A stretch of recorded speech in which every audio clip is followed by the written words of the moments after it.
제가 독일에서 유학 생활을 할 때에 가장 불쾌했던 경험 중에 하나가 저는 이제 본대학에서 공부를 했었는데 본대학에는 이제 동양학, 동양 언어를 공부하는 학과가 있습니다.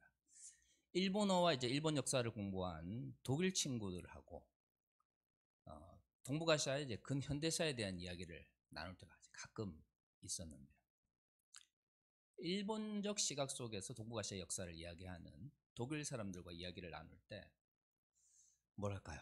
굉장히 제 개인적으로는 불쾌함을 많이 느꼈습니다. 뭐 한편으로는 이해가 됩니다. 학문적으로 이야기를 하는 거겠죠. 독일 사람의 입장에서 그들이 배운 일본어와 또 일본어로 구성되어 있는 역사에 대한 이해를 기반으로 동북아시아에 대한 이야기를 할 테니 당연히 일본 사람들의 시각이 포함되어 있을 것입니다. 근데 제가 그때 깨달은 것은 뭐냐면 피해자와 가해자가 명확한 역사적 사건 속에서 객관적 혹은 즉 3자적 관점 속에서 이야기한다고 하는 것은 대단히 모순적인 것이라는 것이죠.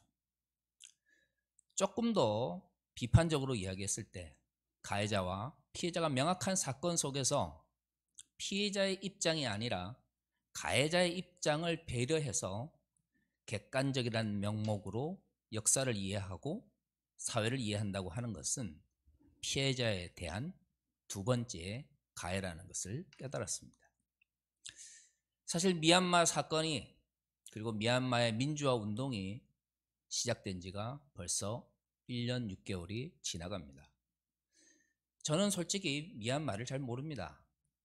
제가 기억하는 미얀마는 아마 1983년 10월에 있었던 아웅산 묘역 테러 사건이 유일한 기억일 것입니다.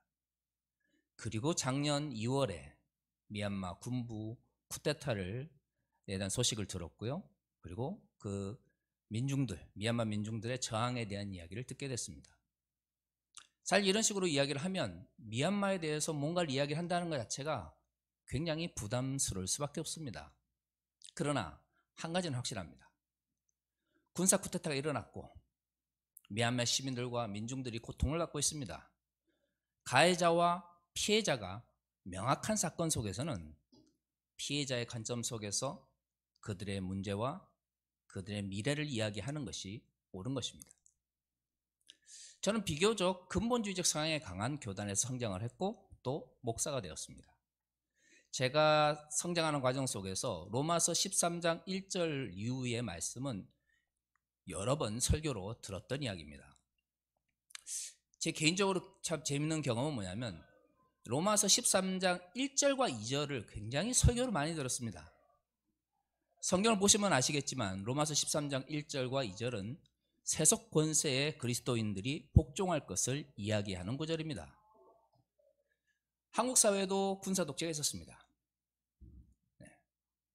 우리의 역사 속에서 1961년 5.16으로 시작된 군사 쿠데타 이후 87년 체제가 등장하기까지 한국 사회도 오랜 기간 동안 군사 독재에 시달려야 했습니다.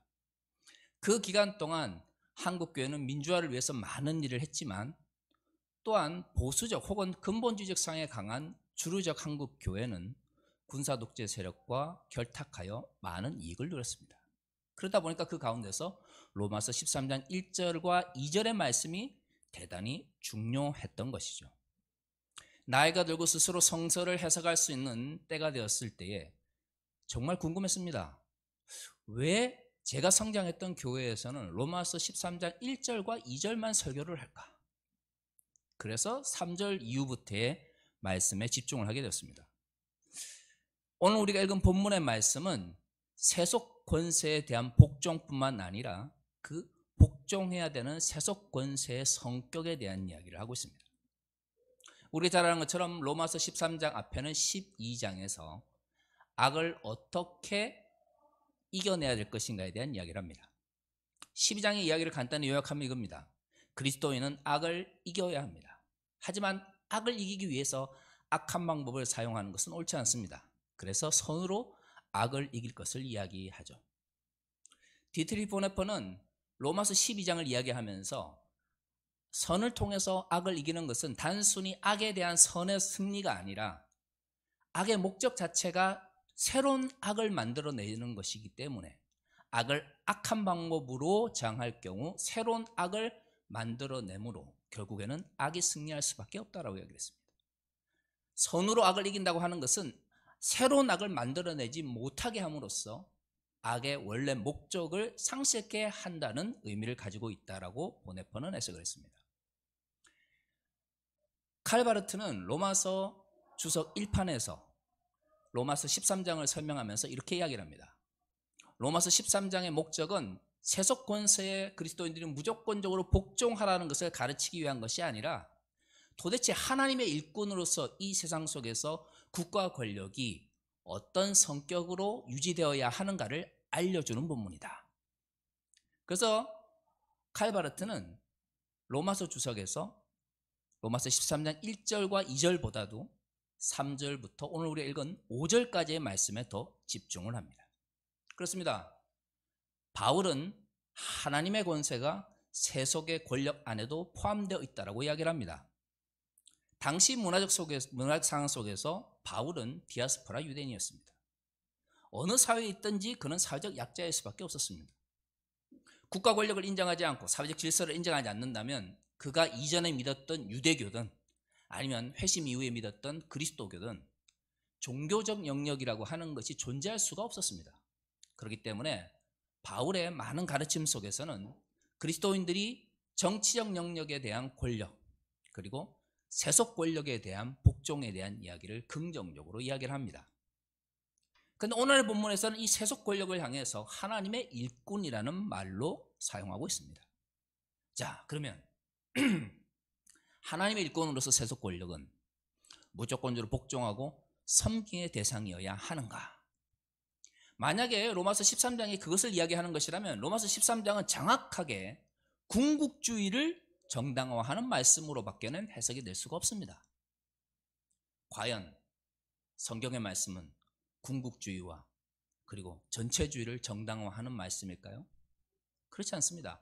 만약에 오늘 로마서 13장 말씀이 궁극주의나 전체주의를 정당화하는 말씀이었다면 기독교 안에서 민주적 질서라고 하는 것이 아무런 의미를 가지지 못했을 것입니다.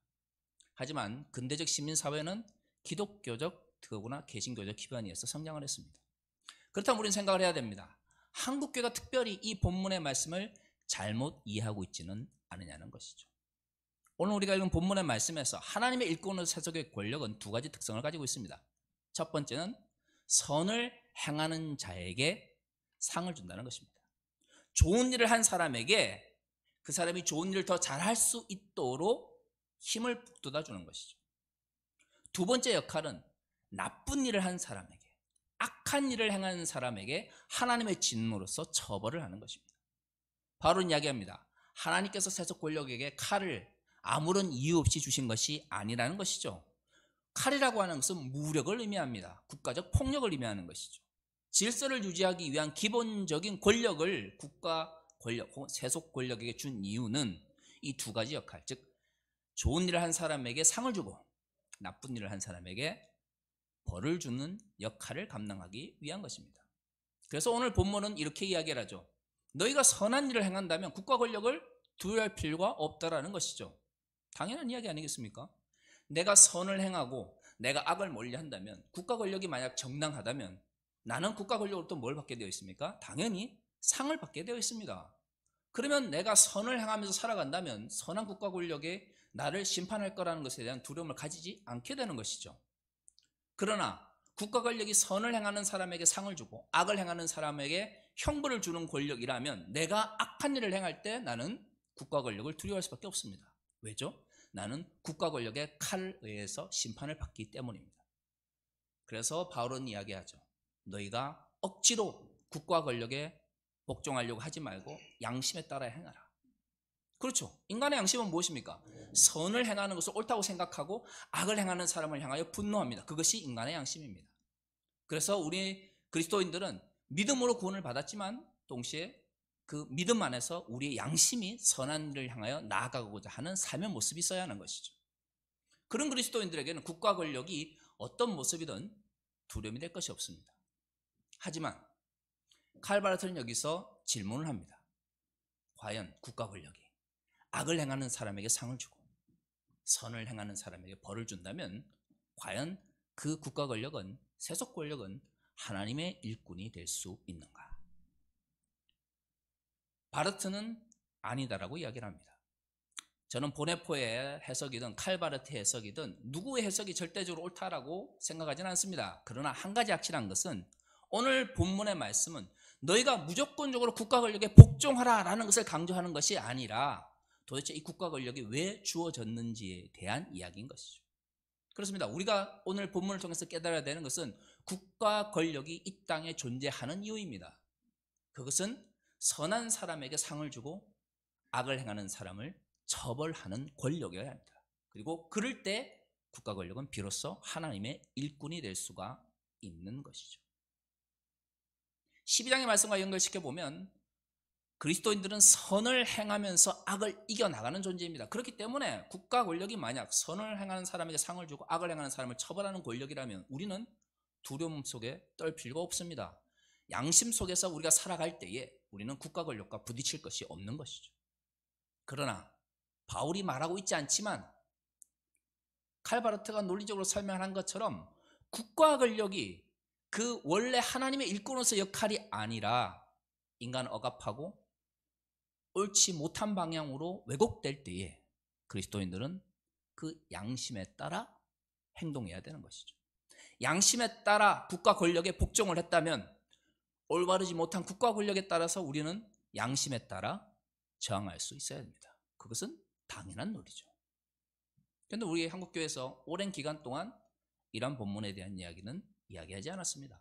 국가 권력에 대한 복종만이 중요했습니다. 그러다 보니 항상 이 본문은 논란의 여지가 있었죠. 군사 독재와 결탁하여 이익을 누렸던 교회 속에서는 로마서 13장 1절과 2절만을 강조했고요. 그러지 않은 곳에서는 또한 이 본문 자체를 외면했습니다. 그러나 오늘의 본문은 국가 권력이 무조건적으로 하나님의 뜻이다가 아니라 어떨 때 하나님의 뜻으로서 하나님의 일꾼을 역할을 감당할 수 있느냐에 더 집중을 해야 하는 것이죠. 왜냐하면 오늘 본문의 말씀은 그리스도인이 선한 삶을 살도록 하기 위해서 주어진 말씀이기 때문입니다. 그 선한 삶에서 가장 중요한 것은 무엇입니까? 양심에 따라 행동하는 것입니다. 국가 권력에 대한 복종은 양심에 따라야 합니다. 왜요? 국가 권력을 복종할 때에 선이 증진되고 악이 지양되기 때문입니다. 하지만 국가 권력이 악을 만들어낸다면 그리스도는 양심에 따라 저항하며 그 국가 권력이 올바른 하나님의 일꾼으로서 역할을 하기 위해서 우리는 바꿔야 합니다.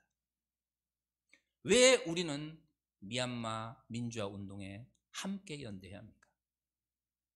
저는 대한민국은 그 어떤 나라들보다도 미얀마의 민주화 운동에 연대해야 된다고 생각을 합니다.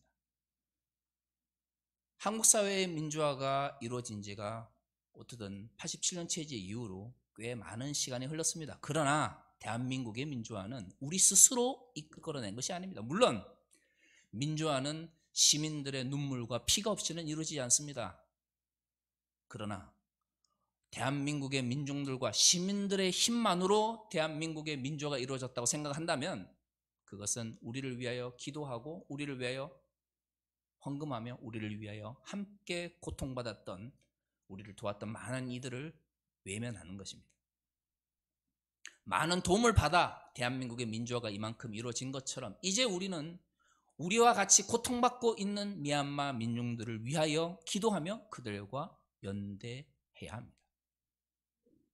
물론 정치적인 측면에서 미얀마의 민주화 인사들을 위한 망명의 길을 열어주고 그들을 경제적 측면에서나 의료적 측면에서 도와줄 필요가 있습니다.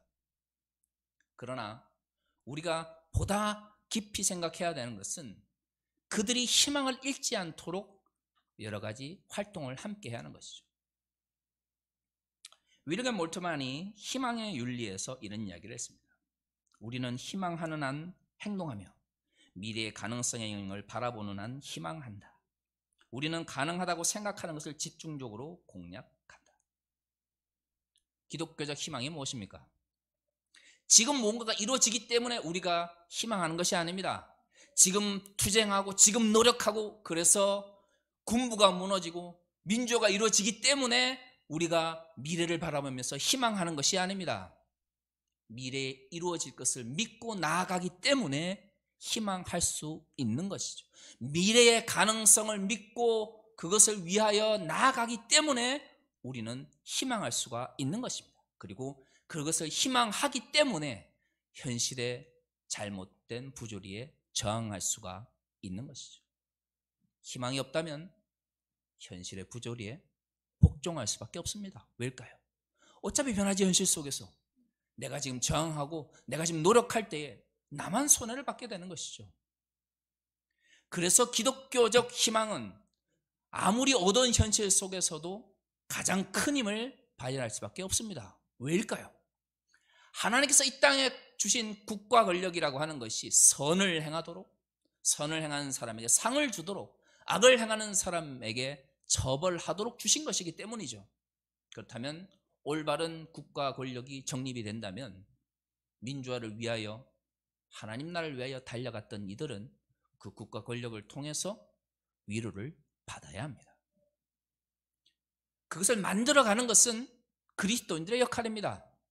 우리는 그것을 하나님이 우리에게 주신 그리스도인의 양심이다라고 이야기를 하는 것이죠. 한 사람의 권력자를 몰아내고 새로운 권력자를 세우는 것이 하나님의 나라의 가치를 세우는 것이 아닙니다. 그리스도인들이 국가 권력의 잘못에 저항하는 이유는 그것이 우리의 양심에 따라 행하는 것이며, 그 양심은 곧 선을 행하도록 우리에게 명령하신 하나님 나라의 가치를 이 땅에 이루기 위한 것이죠. 그것은 곧 피해자들의 아픔에 함께하는 것입니다. 왜일까요? 만약에 국가 권력이 선하다면, 자신의 역할을 잘 감당한다면 피해자가 나올 일이 없죠. 선을 행하는 자들이 위로를 얻고 도움을 필요한 이들이 국가로부터, 그것이 복지든 아니면 사회 안전망이든 아니면 사회적인 부유함이든 그들이 필요한 것을 얻을 것입니다. 그것이 국가의 목적입니다. 그러나 왜 피해자가 생길까요? 국가 권력이 선을 행하는 자들을 심판하고 악을 행하는 자들에게 상을 주기 때문입니다. 그렇다면 국가 권력에 저항할 뿐만 아니라 국가 권력의 잘못으로 인하여 피해를 입은 사람들과 함께 하는 것이야말로 하나님의 일꾼으로서의 국가의 역할을 바로 잡아가는 그리스도인의 중요한 방향인 것이죠. 그래서 우리는 지금 미얀마의 미래의 민주주의를 위하여 희망해야 합니다. 사실 저도 작년에 군사 쿠데타가 일어나고 미얀마 민중들이 저항할 때에 안타까워하면서 기도를 많이 했습니다. 벌써 1년 반이 지났어요. 8월이 되니까 이제는 인터넷으로 뭔가 미얀마와 관련된 소식을 찾아보는 것도 예전과 같지 않습니다. 곰곰이 생각해 봤습니다. 왜 그럴까요? 그렇죠. 미얀마의 민주주의를 향한 하나님의 그 희망, 하나님의 계획을 내가 믿고 있지 않기 때문이죠. 현실이 너무 어둡습니다. 권력을 한 자들은 자신의 권력을 지키기 위해서 시민들을 억압하고 너무나 무고한 자들이 피를 흘리고 있습니다. 이러한 현실 속에서 현실을 직시하는 사람들은 미래에 대한 희망을 가질 수가 없습니다. 미래에 대한 희망을 가질 수가 없는데 어떻게 관심을 가질 수가 있습니까? 인간은 어둡고 낯설고 그리고 자신이 이해하지 못하는 것에서 고개를 돌려 외면하려고 하는 성향을 가지고 있습니다. 그런데 그리스도인은 그렇게 하면 안 됩니다. 왜일까요? 우리는 하나님 나라의 가치를 쫓아가는 사람들이기 때문에. 하나님 나라의 가치가 무엇입니까? 그렇습니다. 하나님의 복음을 이 땅에 전하는 것입니다. 하나님의 복음은 하나님 나라의 가치가 이 세상 속에서 실현되는 것입니다. 그 실현되는 영역은 단순히 개인적 영역뿐만 아니라 국가의 영역도, 경제의 영역도, 정치, 사회적인 영역, 모든 영역 속에서 총체적인 복음으로서 실현되어야 됩니다. 그렇다면 국가가 올바른 역할을 감당하지 못한다면 어떻게 하나님의 나라의 복음이 총체적으로 실현될 수가 있겠습니까? 그렇다면 우리는 우리나라뿐만 아니라 이 지구 위에 우리나라뿐만 아니라 하나님께서 통치하시는 모든 이 땅 위에 하나님의 뜻이 이루어지기를 바라보며 미얀마의 미래를 위하여 희망을 가져야 합니다. 저는 그것이 지금 대한민국 그리스도인들에게 주어진 중요한 의무라고 생각합니다. 어쩌면 지금 투쟁하는 미얀마의 민중들은 절망할 수도 있습니다. 그러나 우리가 희망하고 그들이 절망하지 않도록 함께 연대하는 것이야말로 우리가 지금 이 땅에서 싸우고 있는 이유입니다. 사랑하는 형제자매 여러분, 우리는 하나님께서 왜 국가 권력을 세우셨는지에 대해서 분명한 인식을 가져야 됩니다. 복종의 방점이 있어서는 안 됩니다. 중요한 것은 그 국가 권력의 역할과 의무에 대한 분명한 인식을 가지고 그 국가 권력이 하나님의 일꾼으로서 바로 서도록 하기 위해서 그리스도인이 무엇을 해야 하는지에 대해서 고민해야 하는 것이죠. 그것은 대한민국뿐만 아니라 21세기 군사 독재로 인하여 고통받고 있는 미얀마 민중들과 시민들에게도 동일하게 적용되는 말씀입니다. 이제 한국교회가 꿈꿔야 됩니다. 미얀마의 미래를 위한 희망은 도대체 어디에 있습니까? 아니, 우리는 미얀마의 민주주의를 위한 희망을 어디서 어떻게 찾아야 될까요? 그것을 찾아 나가는 과정이야말로 진정 하나님의 나라를 이 땅 위에 그리고 미얀마 땅 위에 이루어가는 가장 중요한 하나님 나라의 복음이 될 것입니다. 저는 그것을 한국교회가 함께 찾아 나가기를 원합니다. 그리고 그것을 통해서 하나님의 영광이 미얀마 그 고통의 땅 위에서도 하나님의 영광이 아름다운 열매로 표현되어지기를 바랍니다. 다 같이 기도하겠습니다.